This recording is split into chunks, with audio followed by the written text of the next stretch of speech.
Higher Voltage is brought to you by eCity Interactive. For over 20 years, eCity Interactive has created websites and digital marketing strategies and solutions for colleges and universities that deliver results and exceed expectations. Their latest offerings to higher ed clients include enrollment funnel diagnostics and enrollment support services that efficiently attract and engage potential applicants with results you have to see for yourself. To learn more, visit ecityinteractive.com. Hello, and welcome to Higher Voltage, a podcast about higher education that explores what's working, what's not, and what needs to change in higher ed marketing and administration. I'm your host, Kevin Tyler. Welcome back to Higher Voltage. It's been a while since we've been together, but I'm so excited for today's guest. Today we have Colin Diver, Professor Emeritus at the University of Pennsylvania Law School and former president of Reed College, one of the trailblazers in the rankings conversation. He has a new book out called Breaking Ranks: How the Rankings Industry Rules Higher Education and What to Do About It. This is an exciting read. I loved it. I'm glad to have this conversation with you, Colin. I love your bio, which reads, "I am active on LinkedIn and very inactive on Facebook." I think that is the most powerful way to say it.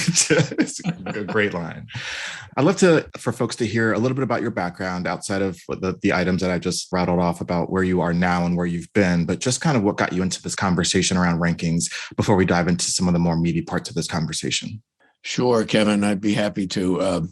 My academic career started in professional schools. I was teaching in a business school and a law school, and eventually, like many of my colleagues, blundered my way into administration, and I became a dean.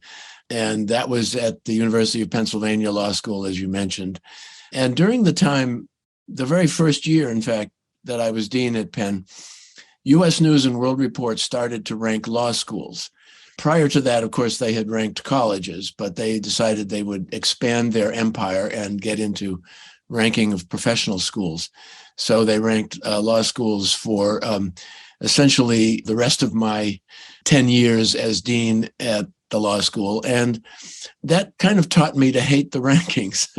But then I had the odd experience, unusual experience of becoming the president of a college that had renounced the rankings. Reed College, prior to my becoming its president, had decided that they would not cooperate with the U.S. News rankings.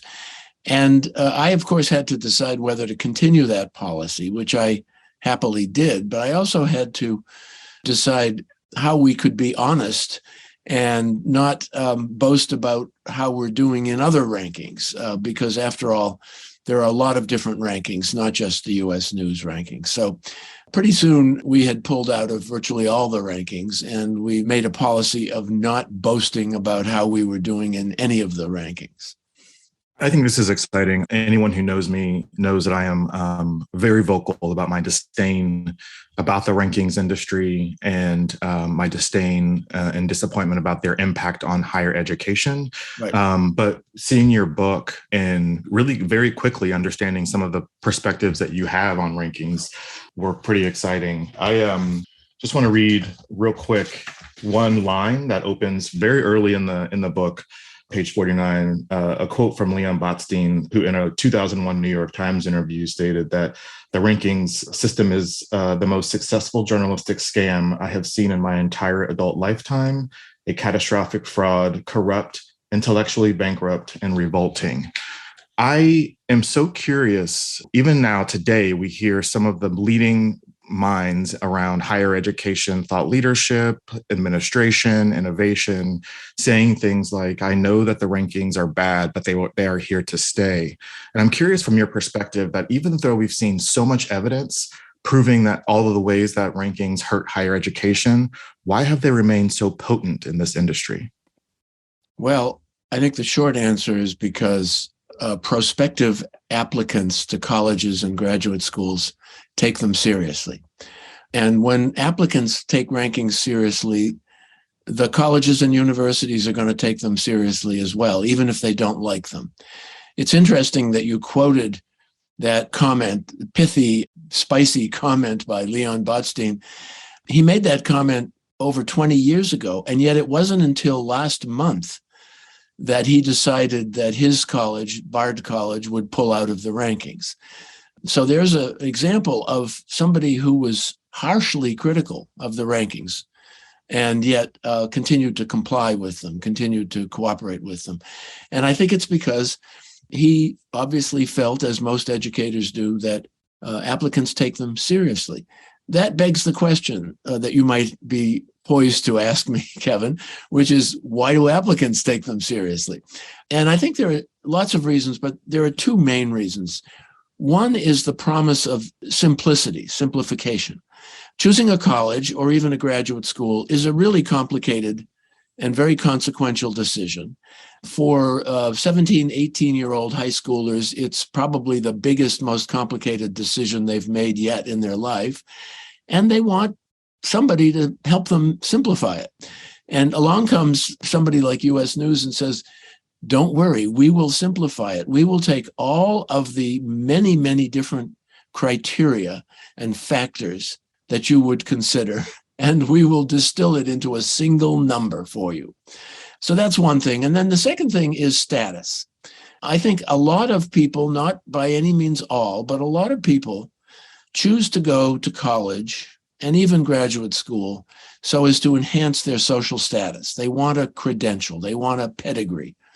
And, as I say in the book, in England, the crown confers pedigree, but in America, it's US News that confers pedigree. So if you're interested in pedigree, you want to go to a school that an outfit like US News says is really good. And you can be proud of the fact that you're going to hang its diploma on your wall for the rest of your life. It's an interesting conversation here. I think the point you make around the Bard College example, that's exactly what we see in the work that we do every day. We don't like this behind closed doors, but here's our application, or here's our qualifications for rankings. And I think that's the ongoing conversation that I'm trying to kind of unpack here. And I think in the last several months, we have seen law schools and medical schools finally leaving the ranking system. We saw RISD not too long ago pull out of the ranking system as well. Why do you think this is kind of happening now? And what will it take to get more undergraduate institutions to follow suit? You talk about this briefly in your book, but I'd love for our listeners to get a kind of a high level view of what you're thinking there. Yeah, well, actually, the boycott of US News by the law schools and some of the medical schools occurred after my book came out. I guess I'll have to talk about it in the second edition. But I think that, I've talked to some of the law school deans whom I know, and my sense is they got sort of exhausted with the hypocrisy of cooperating with a system that really fundamentally conflicts with their values. Now, to be sure, they'd been doing it for 30 years. So what's changed? Well, in the last year or so, there's been a mounting degree of criticism of the rankings. My book is one example of that, but there have been news stories about universities and individuals who have lied to the US News rankers and got caught doing it. Columbia University was an example, and that was given international publicity because of Columbia's prominence. And then there's been a great deal of criticism of the way in which the rankings privilege the privileged, as I say, and give, essentially advantage to the people who are already academically and economically advantaged. And I think, especially a lot of the law schools whose mission, after all, is something to do with justice. It's really something to do with promoting justice and making the world a better, juster place. Just found it increasingly difficult to defend cooperating with the rankings, given their mission. I think the medical schools, the top tier medical schools, felt the same way. Their job is to serve the public and to serve the community, and not simply to promote prestige and wealth. The undergraduate schools, well, it's an interesting question. Why haven't more of them followed their law school and medical school cousins? To date, I'm only aware of three. You mentioned the Rhode Island School of Design, and I mentioned Bard College, and then Colorado College, a very well-regarded, relatively highly ranked liberal arts college, recently pulled out. There are special reasons in each of those three cases But what's interesting is that they are not the industry leaders the way the Right. first group of the law schools and medical schools to pull out. And I've said often, if there's going to be a significant withdrawal from rankings by undergraduate institutions, it has to start with the industry leaders. Right. And so, not the quirky, individualized, distinctive schools like Reed and the others I mentioned, but Princeton and Harvard and Yale and Williams and Amherst and Pomona. Those are the ones who are going to have to pull out. And they're obviously well aware of the controversy. Amherst College being my alma mater, I know the new president there quite well. And I published an article in the winter 2023 edition of their alumni magazine about rankings and about my book. So they're obviously thinking about it. But at the moment, I think they're waiting to see what happens to the law schools and the medical schools to see maybe if U.S. News is going to punish them. Yeah. You do a really great job. Well, first of all, you do a great job of breaking down the different components of the ranking system and explaining why they are somewhat broken. And then you do a really great job of explaining some of the ramifications or the consequences some institutions have faced, including Reed, and rebuking some of the ranking structures. And the other point is really a great one as well, is around the schools like Colorado College, who just exist differently in the higher ed space and around how they deliver education, et cetera. Those are the ones that I would expect to be a bit more vocal in their refusal or rejection of the ranking system. And I'm glad that some of those schools are doing that. I'm curious about your perspective on which seems or feels like the better solution. Is it about changing the rankings methodology altogether to be more equitable? Or is it having more institutions walk away from the practice entirely? Or is it something else? Well, my idea of kind of the ideal world of rankings is that there not be a single dominant one-size-fits-all kind of ranking, as exemplified, of course, by U.S. News. But instead, there would be 6 or 7 or 8 different rankings that all measure different qualities, different aspects of higher education, and that they would each have comparable credibility. There would be no one dominant ranking, but there would be a lot of different ones. For example, there'd be a ranking of quality of instruction, which is hard to rank, but so is everything. There'd be a ranking of social mobility. There'd be a ranking of graduation rates. There'd be a ranking of return on investment, maybe a ranking of affordability, maybe a ranking of ethnic and racial diversity. And all of these are possible. In fact, most of them can be found in various places. Even U.S. News provides some specialized rankings from time to time. And the question is, to come back to your question, how do we get there? So I think the first thing that we have to do is we have to dismantle the monopoly. And it's not a real monopoly, but it's certainly market power. We have to dismantle the market power of U.S. News. The only way I can think of to do that is to have a lot of schools pull out and do so in a very public way, a very noisy way. And what that does is it sends very powerful messages to the applicant population, the potential applicant population, that these rankings aren't to be trusted. If all the Ivy League universities say they're garbage, then maybe they are garbage. That's kind of what has to happen.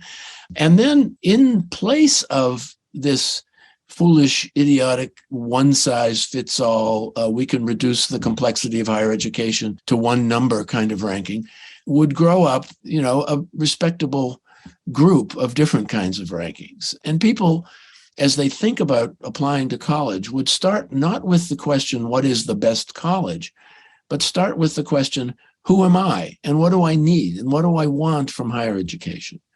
And then they could look for the kind of ranking that would answer their questions. So that's what I hope will happen. I think the ancillary benefit there is that would then encourage institutions to talk about themselves more authentically. And you would find a bit more distinction or differentiation in all the offers that exist in the higher ed space. One of the issues that we find so often in the marketing of higher education is that at the end of the day, the the product you are getting in return for your investment is basically the same, the qualification, the credential that you receive. But all of the things that make a college experience or an institutional experience what it is are some of the things that you don't find in ranking structures, right? Around student life and diversity, all these other things. And so making sure that there is space for the really important and critical parts of a student experience to be found and talked about authentically and openly is going to be, I think, an ancillary benefit to walking away from this ranking structure. Because right now, everything looks the same because everything is graded on the same rubric. Oh, yeah. I mean, my good friend Crystal Williams, who's the new president at Rhode Island School of Design, pointed this out when she explained why they pulled out. RISD is a unique school. It is a very specialized, distinctive school. And it is now being just thrown together in the U.S. News rankings, along with hundreds of sort of general mainstream regional universities. And I think she recognized that, that obliterates their distinction. And that's what the rankings do. They obliterate distinctiveness. I mean, think about the minority serving universities. There are some miraculously wonderful, historically Black colleges and universities. They don't get any credit for doing what they do, which is unique in our culture. They just get thrown into the rankings. And of course, because they're not terribly well endowed, they tend to fall far down in the lists.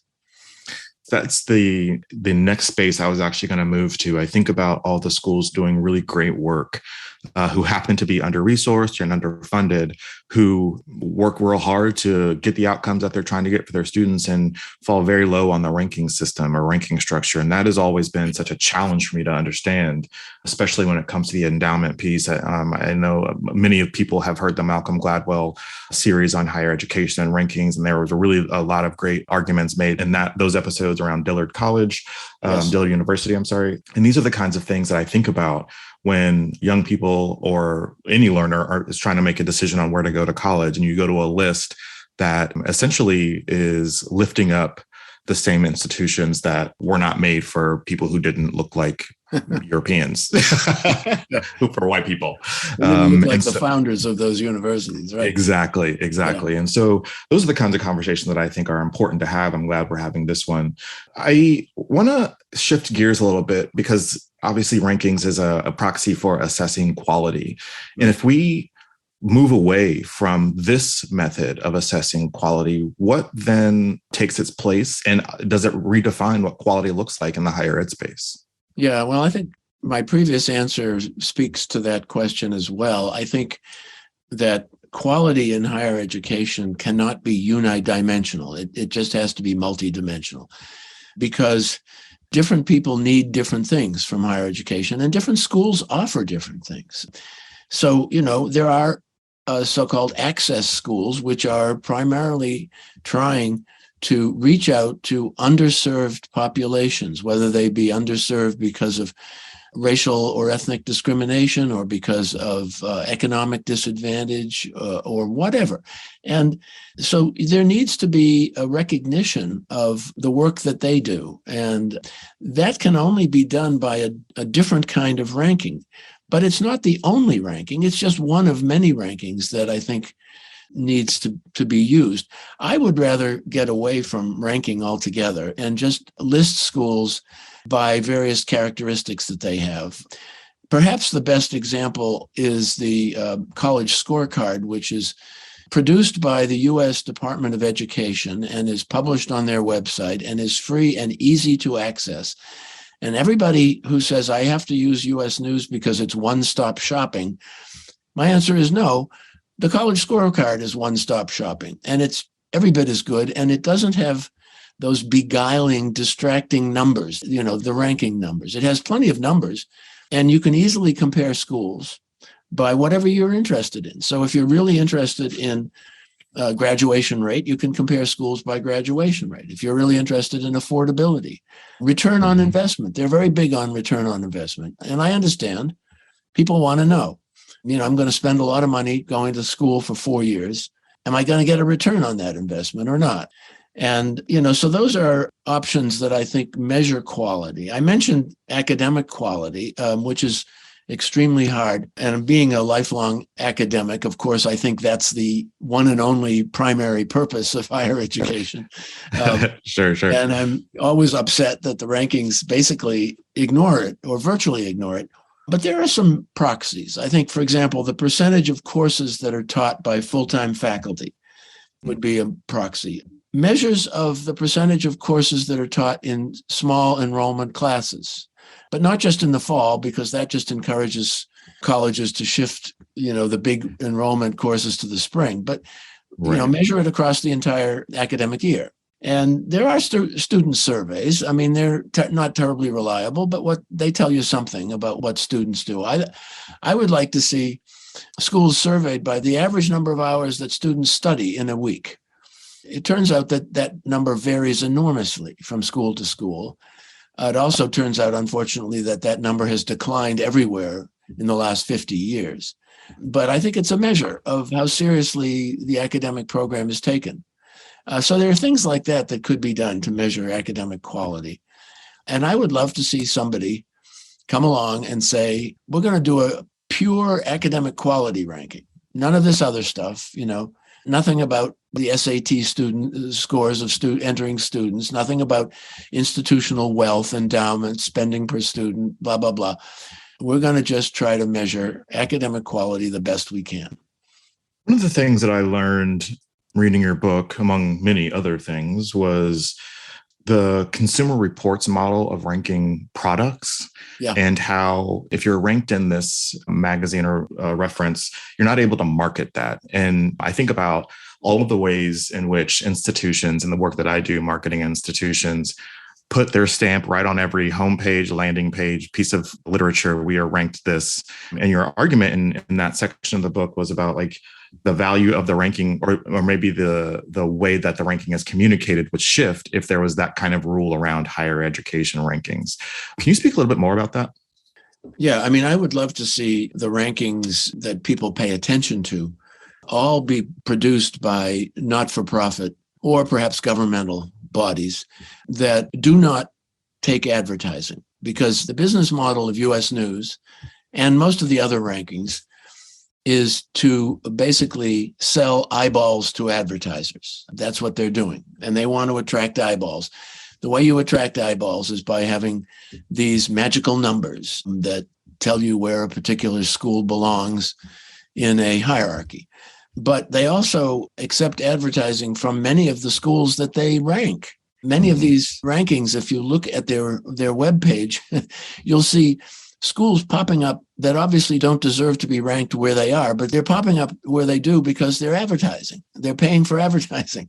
Right. So, right between the ranking for Stanford and Princeton, you'll see a ranking for Podunk University, which has bought the right to advertise on that webpage. Mm-hmm. So stuff like that, to me, undermines the credibility of the whole enterprise.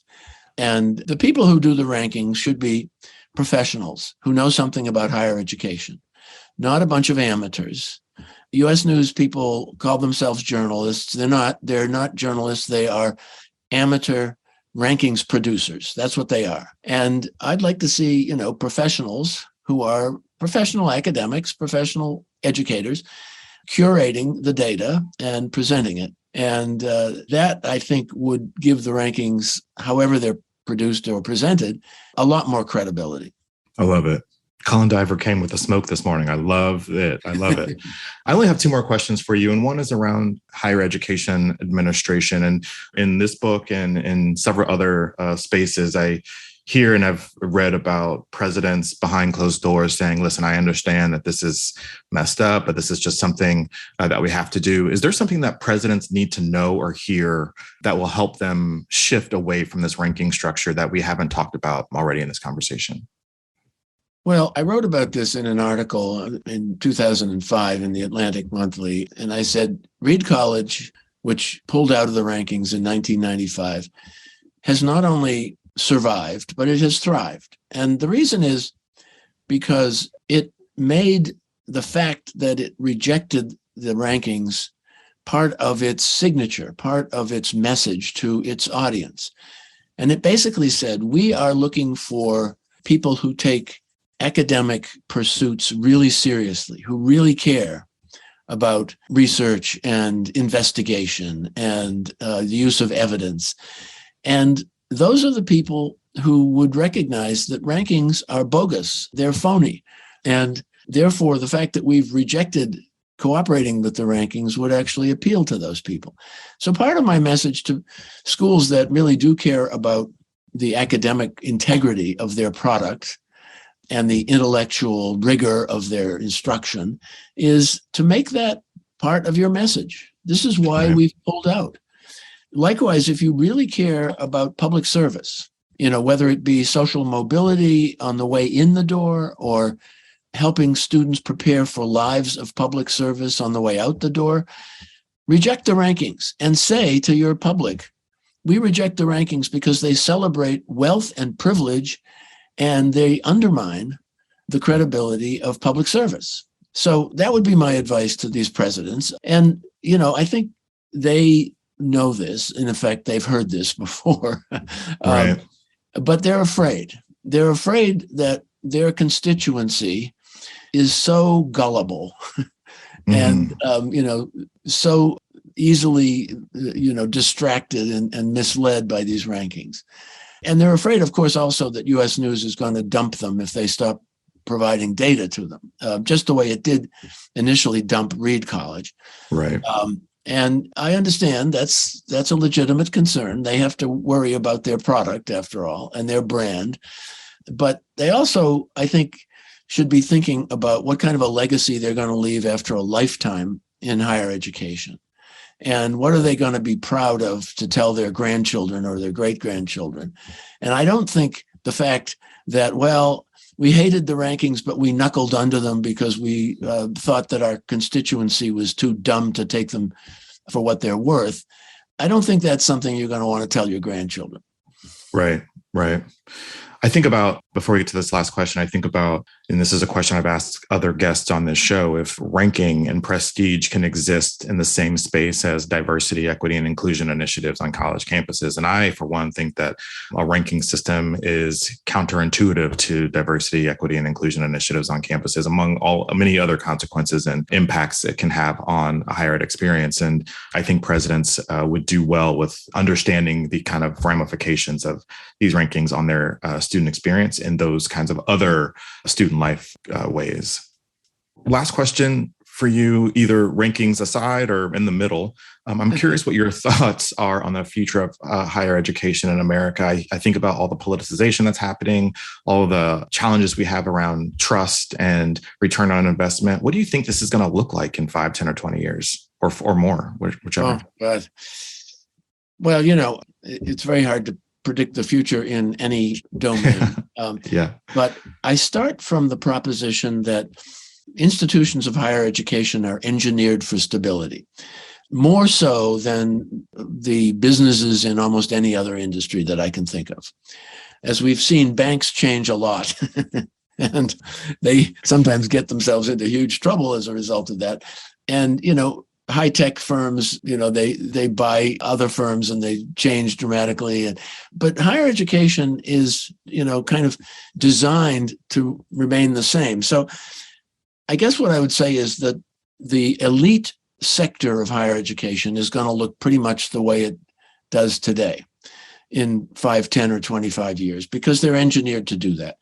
And because they have the cushion, they have the brand value, the reputation, and God knows they have the endowment. They produce alumni who make a lot of money, and they keep them very happy. So they, in effect, have engineered a very, very reliable income stream from donations. Where I think you're going to see a big change, however, is in the lower tiers, the less selective tiers, if you will, of higher education. These are the ones, unfortunately, who do most of the really important work in higher education, because they're the ones who try to educate people of color and lower income people and immigrants and people who are older and have families and have disabilities, and you name it. And what's going to happen, I'm afraid, is that there's going to be a lot of closures and there's going to be a lot of consolidation in that slice of the market. And it's going to happen for I guess, two primary reasons. First, there is, of course, just plain demographic change. The population of high schoolers is declining, particularly, of course, in the Northeast and in the West, much less so in the South. But the other reason is because of this growing movement to provide alternative pathways to white-collar jobs without requiring a college degree. We've heard about the governor of Pennsylvania saying, we're not going to require a college degree in order to hire people into white-collar jobs. We've heard about lots of the biggest private employers in the country doing the same thing. And what's going to happen is that there's going to be a growth in an industry of skills assessment, which enables these employers to determine whether people that they might hire have the skills that they want and that they need. And they're not going to insist that people have a bachelor's degree. And when that happens, I think there's going to be a big retreat from higher education. And I think it's going to really hammer the less selective institutions, because a lot of the people who go to those institutions now will say, why should I, spend the money and the time and the effort for getting a bachelor's degree when I can get the skills on the job or some other way? And I think that is what the future looks like. And we've seen in Pennsylvania, for example, a big consolidation of their public sector. A lot of their campuses are being consolidated into a few of the sort of flagship type schools. I think we're going to see a lot of that going forward. And the other things that are going on in higher education, well, there is this shift away from the liberal arts and away from the disciplines that the liberal arts teaches, like literature and philosophy and the humanities, toward a much more vocationally oriented, trendy, current kinds of content, computer programming and various kinds of engineering and so forth. And I suppose that will continue. But the irony there is that a lot of those kinds of skills are the skills that I just talked about, which can be learned on the job or in other methods. My son studied art. He got an MFA, but like most artists, decided he was never going to make any money painting. So he taught himself to be a computer programmer. And he is now a very skilled senior engineer at, one of the big tech firms in the country. And people will be increasingly doing that. Yeah. And so all these schools that are, getting rid of their philosophy and humanities departments and investing like crazy in computer science, I think they're going to have a comeuppance. I agree with you 100% on all of the things that you just said. Colin Diver, thank you so much for joining us today. Again, his book, Breaking Ranks, How the Rankings Industry Rules Higher Education and What to Do About It, available on Amazon and other bookstores. Is a great read. Incredible. Thank you for joining us today. I really appreciated the conversation and you sharing your thoughts. It was great. It was my pleasure. I really enjoyed it. Thanks, Kevin. That's it for this week's episode of Higher Voltage. We'll be back soon with a new episode. And until then, you can find us on Twitter at Volt Higher Ed. And you can find me, Kevin Tyler, on Twitter at Kevin C. Tyler 2.